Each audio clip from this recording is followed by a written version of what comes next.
தேசிய அளவில் தேர்தல் ஜாம்பவான் என்று அறியப்படும் மத்திய உள்துறை அமைச்சர் அமித்ஷா வந்து சென்ற பிறகு தமிழ்நாட்டு தேர்தல் களம் சூடுபிடிக்க தொடங்கியிருக்கிறது. கடந்த ஆண்டு டெல்லி மற்றும் பீகார் தேர்தலில் அமோக வெற்றி பெற்ற பாஜக இந்த ஆண்டு நடைபெறும் தமிழ்நாடு, மேற்கு வங்க சட்டப்பேரவை தேர்தல்களில் தீவிர கவனம் செலுத்தி வருகிறது. கடந்த மாதமே தேசிய ஜனநாயக கூட்டணியை இறுதி செய்ய மத்திய அமைச்சர் அமித்ஷா திட்டமிட்டிருந்ததாக கூறப்பட்டது. ஆனால் தற்போது தமிழ்நாட்டிற்கு 2 நாள் பயணமாக வந்து சென்ற பின்னரும் கூட்டணி தொடர்பான விவகாரங்களில் எந்தவித முன்னேற்றமும் இல்லாமல் இருந்தது அவருக்கு பெரும் ஏமாற்றத்தை ஏற்படுத்தியதாக கூறப்படுகிறது. அதிமுக பொதுச் செயலர் எடப்பாடி கே பழனிசாமிக்கும் டிடிவி தினகரன், ஓ பன்னீர்செல்வம், சசிகலா ஆகியோருக்கும் இடையே சுமூகமான உறவு இல்லை. இதற்கு எடப்பாடி பழனிசாமி பிடிவாதமும் விட்டுக் கொடுக்காத நிலையுமே காரணம் என்ற குற்றச்சாட்டு முன்வைக்கப்படுகிறது. இதுபோன்ற சூழலில் பாஜக கூட்டணியிலிருந்து டிடிவி தினகரன், ஓபிஎஸ் விலகியிருக்கின்றனர். அதேவேளையில் பாமகவும் 2ஆக உடைந்து கிடக்கிறது.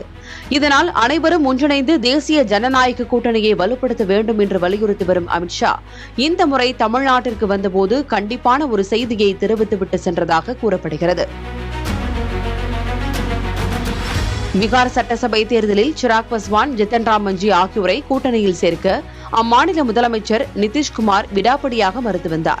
ஆனால் பாஜகவின் வற்புறுத்தலை ஏற்று அவர் கூட்டணியில் சேர்த்தார். இதனாலேயே 2024 மக்களவைத் தேர்தல், 2025 சட்டசபை தேர்தல்களில் பாஜக கூட்டணி பெரும் வெற்றி பெற்றது. அதனால் உடன்பாடு இல்லாவிட்டாலும் வெற்றியை கணக்கில் கொண்டு கூட்டணி முடிவை நிதிஷ்குமார் எடுத்தார்.